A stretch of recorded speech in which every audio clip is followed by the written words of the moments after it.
నేను చెప్పినట్టు ఈ మాత్రలు వాడు తాత. అలాగేనమ్మా. ఉంచు తాత, మిమ్మల్ని చూసినందుకు గవర్నమెంట్ వాళ్ళు మాకు జీతం ఇస్తారు. అంతా మీదయ్యా. ఏమిటాచారి, మాకేదో వినిపించుకోవాలని తాపత్రయపడుతున్నావు? వినిపించుకో, మేము వింటాం. ఏముంది బాబు గారు, నా కడుపు కొట్టే కష్టం వచ్చి పడింది. కొట్టే ఏమిటి గురు, మీ కడుపు కొట్టేసింది కదా. ఎవరది?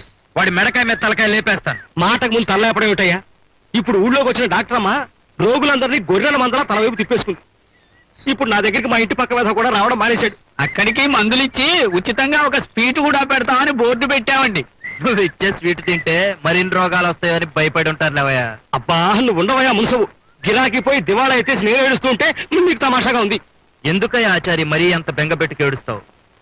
మనం ఉండగా నీకేం ప్రమాదం లేదు. నువ్వు ఉండగా నాకేం ప్రమాదం లేదంటావు, కానీ చూడు, 16 ఏళ్ల క్రితం ఒక డాక్టర్ ఇలాగే వచ్చి రెచ్చిపోయి వైద్యం చేసి మంచి పేరు తెచ్చుకున్నాడు. కానీ వాడి చరిత్ర ఎలా ముగిసింది? ఎవరో పోటు పొడి చేయగా ముగిసిపోయింది. అంతెందుకు, ఏడాది క్రితం వచ్చిన కుర్ర డాక్టర్ ఏమైపోయాడు? ఊళ్ళో అల్లర్లు భరించలేక చెప్పులు లుంగి చేత్తో పట్టుకుని రాత్రికి రాత్రే పారిపోయాడు. నువ్వు కాక మరే డాక్టర్ ఈ ఊళ్ళోకి వచ్చిన వాళ్ళ జాతకాలు అలాగే తయారవుతాయి. మనసబు, ఎందుకయ్యా తొందరపడతావు? ఆడపిల్ల ఆ మాత్రం చాలేస్తాయా? కాకపోతే ఆడపిల్లను అత్తారింటికి పంపించినట్టు నెమ్మదిగా ఆనందంగా సాగనంపుదాం, అంతే. ఏమిట్రా ఇంట్లో కూడా గొడుగు పట్టుకోవడం ఏమిటి?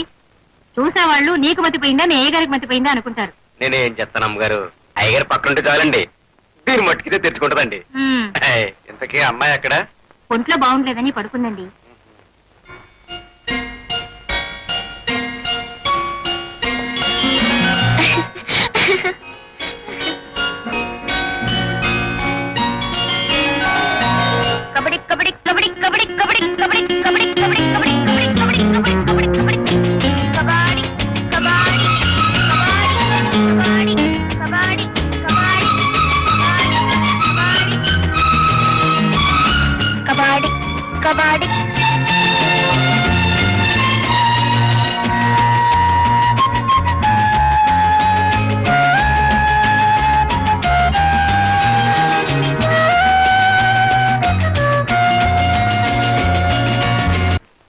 తెల్లవారిందిలే.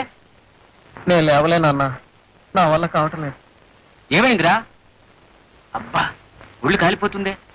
ఉండు, డాక్టర్ దగ్గరికి వెళ్ళి మందు తీసుకొస్తాను.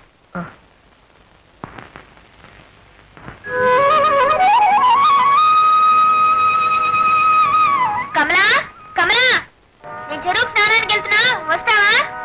ఏంటి వినిపించట్లేదా? పొద్దున్నే కదా ఇద్దరు కలిసి స్నానంకి వెళ్ళాం, మళ్ళీ ఇప్పుడు స్నానం ఏంటి? చేసాం, మళ్ళీ నేను స్నానానికి వెళ్తున్నా, వస్తావా రావా? అబ్బబ్బా, ఏమిటి ఆ కేకలు? ఎదురుగానే ఉన్నాను కదా, నాకు బాగానే వినపడుతుంది. నీకు వినపడేం ప్రయోజనం? వినపడాల్సిన వాళ్ళకి వినపడాలి. ఇంతకీ నువ్వు వస్తావా రావా? అబ్బే, మీరు రాలేనమ్మా, నాకు ఇంట్లో చాలా పనుంది.